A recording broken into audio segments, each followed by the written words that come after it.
ಆತ್ಮೀಯ H16 news ಅರ್ಥಾತ್ ಸಿದ್ಧಾಂತ ಸ್ವಾಗತ. ನಾನು ನಿಮ್ಮವ MI ಅಥವಾ ಮಲ್ಲಪ್ಪ ಜೋತವರ.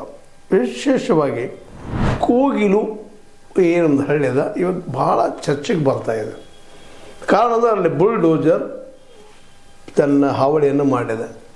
ಅಲ್ಲಿದ್ದಂಥ ಈ ಸಂತ್ರಸ್ತರು ಹಾವಳಿ ಮಾಡಿ ಅಲ್ಲಿದ್ದಂಥ ಬಡವರು ಮನೆಗಳನ್ನು ಉಳಿಸ ಬುಲ್ಡೋಜರ್ ಸಂಸ್ಕೃತಿ ಒಂದು ನಾಂದಿ ಆಡಿದ. ಅದಕ್ಕಾಗಿ ಸರ್ಕಾರ ಅದಕ್ಕಿಂತ ಮುಖ್ಯವಾಗಿ ಇಲ್ಲಿ ಮುತುವರ್ಜಿ ವಹಿಸಿ ಇಲ್ಲಿ ಯಾರ್ಯಾರ ಈ ಹಾವಳಿಯಿಂದ JCB ಹಾವಳಿಯಿಂದ ಮನೆಗಳನ್ನ ಕಳ್ಕೊಂಡಿದ್ದಾರೋ ಅವರಿಗೆಲ್ಲ ಮನೆಗಳನ್ನು ಕೊಡ್ತೀವಿ, ಯಾರು ಅರ್ಹರದಾರ ಅವರಿಗೆ ಅನ್ನೋ ಮಾತನ್ನು ಸಡನ್ನಾಗಿ ಸಿದ್ದರಾಮಯ್ಯನವರು ಮತ್ತು DK ಶಿವಕುಮಾರ್ ಅವರು ಹೀಗೆ ಕೊಡ್ತಾರೆ. ಇದಕ್ಕೆ ಕಾರಣ ಏನು? ಇದಕ್ಕೆ ಕಾರಣ ಈಗ ನಿಮ್ಗೆ ಗೊತ್ತದ, ಇಲ್ಲೇ ಹೆಚ್ಚಿಗೆ ಮುಸಲ್ಮಾನರದಾರ ಅನ್ನುವಂಥದ್ದು ವರದಿಗಳು ಬರ್ತಾ ಇದ್ದಾವೆ.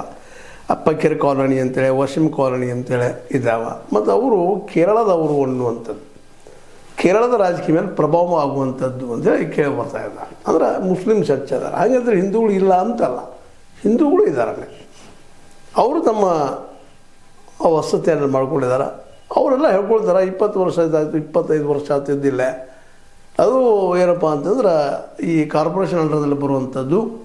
ಅಲ್ಲೇ ಈ ಹಿಂದೆ ಕ್ವಾರಿ ಇತ್ತು. ಕ್ವಾರಿ ಅಂದ್ರೆ ಕಲ್ಲುಗಳನ್ನು ತೆಗೆದು ಸಾಗಿಸೋದು, ಮನೆ ಕಟ್ಟೋದಕ್ಕೂ ಅದಕ್ಕೆ ಉಪಯೋಗ ಮಾಡುವಂಥವು ದೊಡ್ಡ ತಗ್ಗು ಬಿದ್ದಿತ್ತು. ಅದರಲ್ಲಿ ಮಣ್ಣದು ಹಾಕಿಸಿ ಅದನ್ನು ಏನಪ್ಪ ಅಂದರೆ ಇರೋಕ್ಕೆ ಯೋಗ್ಯ ಮಾಡುವಂಗೆ ಮಾಡಿ